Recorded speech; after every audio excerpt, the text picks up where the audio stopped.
Body of the girl जिसके मुंह में खून था, शरीर में कोई कपड़ा नहीं था, पैर दोनों राइट एंगल में मिला गया, एक पाँव बेड के इस तरफ, एक पाँव बेड के इस तरफ मिला गया, चश्मे को कूटा गया जिसकी वजह से आंखों से खून निकल गया, ला दबाकर मारा गया। इंडिया के कोलकाता शहर में 9 अगस्त 2024 की सुबह एक ऐसी खबर सामने आती है जो पूरे देश को हिलाकर रख देती है।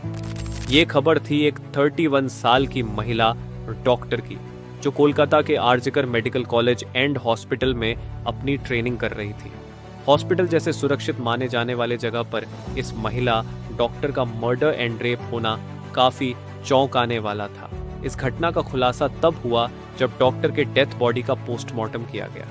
इस रिपोर्ट ने लोगों की रूह तक को हिला दिया, क्योंकि यह मामला सिर्फ एक मर्डर का नहीं था, बल्कि इससे कहीं ज्यादा खौफनाक केस था।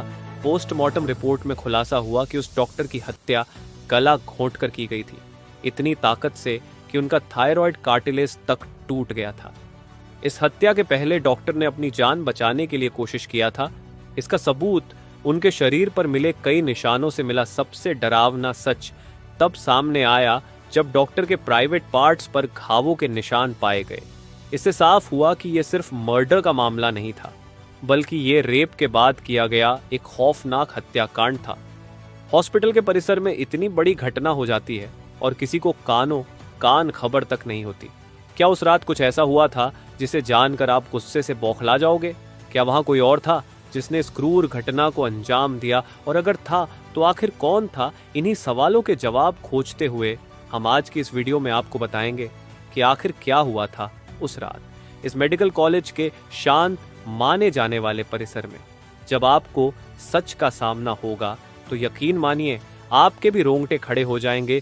Guys, before starting this video let me tell you कि मैं यहाँ पर उन फीमेल डॉक्टर को श्रुति नाम से रेफर करने वाला हूँ, एंड ये उनका रियल नेम नहीं है, सो कंफ्यूज मत होना। श्रुति एक जूनियर डॉक्टर जो कि कोलकाता के RG Kar medical college and hospital से अपनी डॉक्टर की ट्रेनिंग ले रही थी 8 अगस्त 2024 को।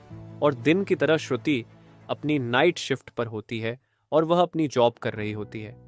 तभी रात के 11 बजे उन्हें अपनी मदर का फोन आता है, जैसे कि हर दिन आता था, क्योंकि पेरेंट्स को तो अपने बच्चों की चिंता हमेशा होती है। श्रुति की मदर उनसे पूछती है कि क्या तुमने खाना खा लिया और तबीयत वगैरह तो ठीक है तुम्हारी? जिसके रिप्लाई में श्रुति बोलती है कि उनकी तबीयत एकदम ठीक है और वो बस अभी कुछ पेशेंट्स को देखने जा रही है, जिसके बाद वो अपने कलीग्स के साथ बैठकर खाना खाएंगे। अपनी मदर से बात करने के बाद श्रुति पेशेंट्स को देखने राउंड पर निकल जाती है। सारे पेशेंट्स को देखने में और अपना काम खत्म करने में श्रुति को रात के 2 बज जाते हैं, जिसके बाद वो अपने कलीग्स के साथ जाकर हॉस्पिटल कैंटीन में ही बैठ जाती है, जहां मिलकर ये लोग अपना खाना भी खाते हैं और साथ साथ थोड़ी बातें भी करते हैं। खाना खाते खाते और बात करते हुए रात के 3 बज जाते हैं और इस वक्त श्रुति थोड़ी थकान सी फील कर रही होती है, तो वो अपनी थकान दूर करने के लिए इस हॉस्पिटल के 4th फ्लोर में बने सेमिनार हॉल में जाकर रेस्ट करने लगती है। श्रुति के रेस्ट करते करते सुबह के 7:30 बज जाते हैं, पर वो तब भी इस सेमिनार हॉल से बाहर नहीं आती, जो कि काफ़ी ज़्यादा अनयूजुअल था, क्योंकि श्रुति कभी भी आधे 1 घंटे से ज़्यादा का ब्रेक नहीं लेती थी।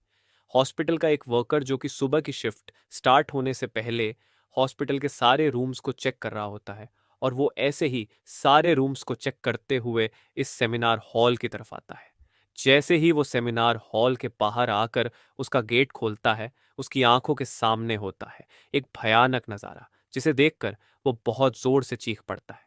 इस वर्कर की चीख सुनकर आसपास के लोग वहां इकट्ठा होने लगते हैं और देखते हैं कि सेमिनार हॉल के अंदर श्रुति की बॉडी बिना कपड़ों के पड़ी हुई है और उसके बॉडी पर कुछ ब्लड के निशान भी हैं।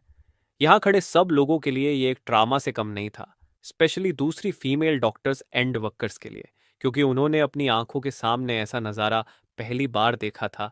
वो भी हॉस्पिटल प्रेमिसेस के अंदर श्रुति की बॉडी को देखकर आसपास खड़े सारे लोग उसे एक स्ट्रेचर पर लेटते हैं और इमरजेंसी रूम में लेकर जाते हैं ताकि डॉक्टर्स उसकी कुछ हेल्प कर सकें। काफ़ी देर तक डॉक्टर्स के स्ट्रगल करने के बाद भी एट द एंड श्रुति कुछ घंटों के बाद अपना दम तोड़ देती है। हॉस्पिटल में कुछ लोग थे जो कि इस मर्डर एंड रेप केस को एक नॉर्मल केस जैसा दिखाने की कोशिश कर रहे थे, जस्ट बिकॉज कि वो इस हॉस्पिटल का नाम बचा सके। बट जब